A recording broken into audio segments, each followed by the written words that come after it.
Welcome to the Jeccles 69 channel, where shit is always interesting, for the 3rd of April 2015.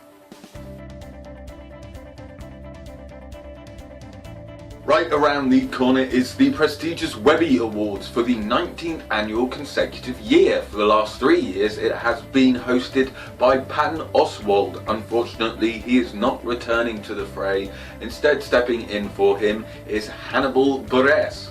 He will be this year's presenter for the Internet Webby Awards. Hannibal Buress has come into the fray lately with the recurring roles on Broad City and the Eric Andrews Show.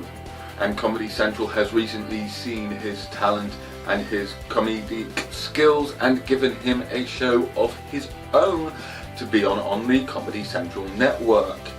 Over here he is not a household name as of yet, but I'm sure that will change with the rise of his Comedy Central program, and that of course presenting the Webby Awards, which everybody looks forward to every year. Last year the main person I was rooting for on the Webby Awards was Grace Helbig, but whether or not she will be up for an award this year, well, probably she will be, but she does have her new TV series as well that also started on the 3rd of April. If you haven't seen it yet, then go and hunt it down now, because it's definitely worth watching, especially if you're a huge Grace Helbig fan. I did see it, and I've got to say that it definitely works better in bite-sized portions on YouTube rather than a long 20-minute series. But it is early days for the Grace Helbig show, so here let's hope it goes further and gets better. The first guest that she had on there was Aisha Taylor from Archer, and she is also a stand-up comedian as well. She also had one of her friends, which is a recurring guest on her YouTube blog series as well. So it was not a major start to the Grace Helbig show, but certainly a good one. She didn't fall flat down on her face, and she got through it all with her usual weird sense of humour and odd questions and just randomness that is Grace Helbig. So if you haven't checked it out, and if you don't know who she is, which you probably will do if you're a fan of YouTube, then go check her out now by searching Grace Helbig on the YouTube search bar. But moving swiftly away from the news of YouTube, we go into the world of gaming. Who saw the Call of Duty tournaments on Twitch and YouTube over the week? Many of it was gripping and interesting, but unfortunately for me, Call of Duty seems to have gone downhill quite a lot. It definitely peaked with Modern Warfare 2.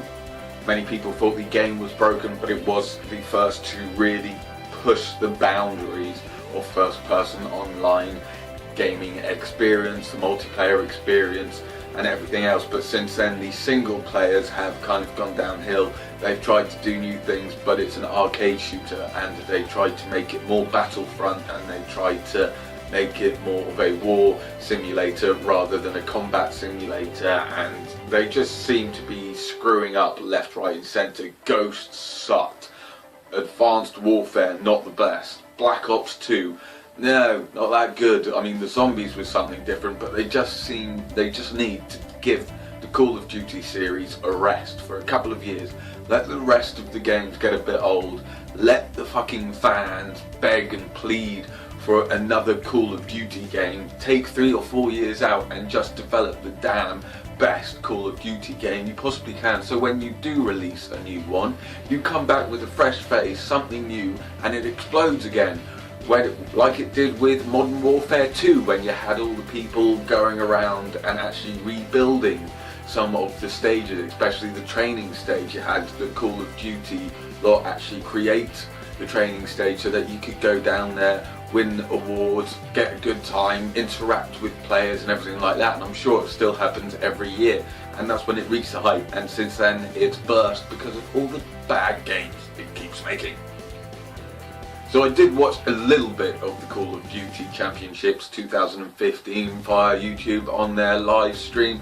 However, I was definitely more interested in watching Ultra Live on Twitch, which had some incredible DJs including Skrillex, Tiesto, DJ Snake and a whole host of others. On YouTube right now you can watch some of the fantastic music videos which have been uploaded from Ultra Live in Miami 2015, and it's definitely a rave that I definitely want to go to, and it was great seeing the whole 3 days streamed live via Twitch, so you could watch some bloody good hardcore, gritty, grindy, in your face with the bass music whilst watching some of your favourite gamers stream live via Twitch.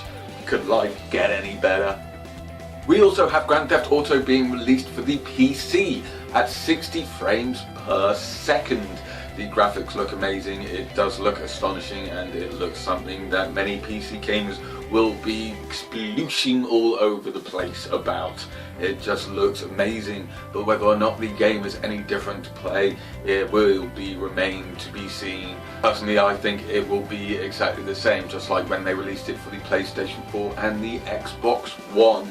You might say that no, it was a completely new game, the graphics were amazing, you could see the water fill up, you could see dust pile up, you had things going along the screen, rubbish got built up, there were more people, yes, but the game was exactly the same. Yes, the first person may have given it a new perspective on the game that gave it a bit of new life, but the game itself, exactly the same. They didn't add anything new to it, they didn't really make the gameplay different or anything like that. But if you are a PC gamer rather than a console gamer and you've been waiting for GTA 5 to be released on PC forever, then you'll be glad to know that it is being released at 60 frames per second. And yes, it does look sploosh in your pants glorious. And Quantum Break has been pushed back to next year. It will no longer be coming out this year like it was set to and intentionally set to be released. No, it's another thing that has been pushed back by another fucking year. So we'll be waiting a long time to have some fun with quantum time and mechanics and rewinding gameplay and doing things over again in many different and various ways, while pausing the world so that we can go around and fuck shit up without anybody knowing. Yes, but we will definitely still be looking forward to Quantum Break, and hopefully, because they have taken a year out and extended it by so, then let's hope that the game is better, there's no glitches, and it's released as a full fresh game. If a game is delayed and it's got glitches and it stops on you and it halts on you and there's so many muck-ups with it, it's so detrimental. However, if it is held back by a year and it comes out all polished and the best turd on the shelf, then you know that game's going to do bloody well. And I've been waiting for Quantum Break since before the PlayStation 4 and Xbox One were even released. So let's hope it gets here soon.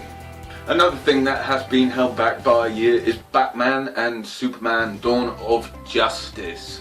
I've been waiting for this film since before the Superman, no wait, since even before Batman Dark Knight Rises was even released. I've been waiting for this, been reading about it, finding stuff out about it. It's been incredible waiting for Superman v Batman film, and now it's held back by another year. Let's hope this is to also polish this turd off. We're still a bit dubious about Ben Affleck being Batman and Bruce Wayne and the Justice and the Keeper of Gotham, but let's see how well he does. He's definitely bulked up for this part, as we all know. The Batmobile looks brilliant, and everyone knows that the cast from Superman are back in it. Whether or not there's a lot of cast from the original Batman trilogy, of the Dark Knight trilogy anyway, are in it is something still to be seen. However, damn them for making us wait another bloody year for Superman v Batman. Just bring it out already. Let's just pray and hope that it is good and as brilliant as we all hope the Dark Knight and the Superman being mixed in together should be. If they stuff it up, you know that they will not be able to make any more Superman or any more DC films, because no one will go and see it if they fuck it up. And keeping with the comic book world, we also have one of the first stills to be released for the Deadpool promotion of the movie. As you can see, Deadpool is looking rather dappy and happy, relaxing on a fur rug in front of a fire. This is actually taking the piss out of a Burt Reynolds poster where he was shown naked. Well, let's get back to Deadpool. But what I really like about this poster is the fact that the eyes actually have an expression and an emotion, because in all of the Deadpool comic books his eyes always did the facial talking for him, because you never saw his face really. You did now and again, but not that much. So to see the expressions on the mask is amazing, because that is what I always thought they should do if they ever did a Deadpool movie, was to keep the eyes full of expression. And yeah, they've got it. I'm so looking forward to the Deadpool movie. Ryan Reynolds is going to make a better Deadpool in this movie than he did in Origins, and definitely a better Green Arrow. And going into the world of science, we have China, the leaders of the global downturn in pollution and making it so the atmosphere is unbreathable, putting holes in the atmosphere and making it so you can't even see 3 meters in front of your face, have actually released the world's first hydrogen-powered tram.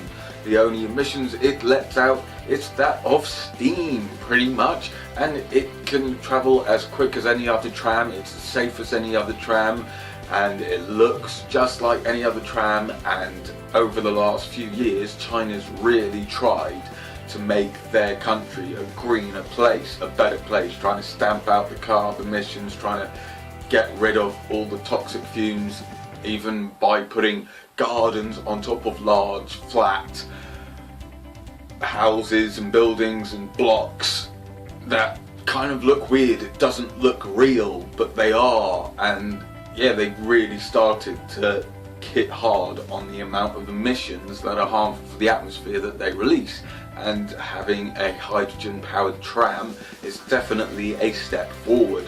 And if you'd like to know more about the China hydrogen tram system, then you can do so at IFLScience.com. And at the center of the universe, they have discovered a supermassive black hole.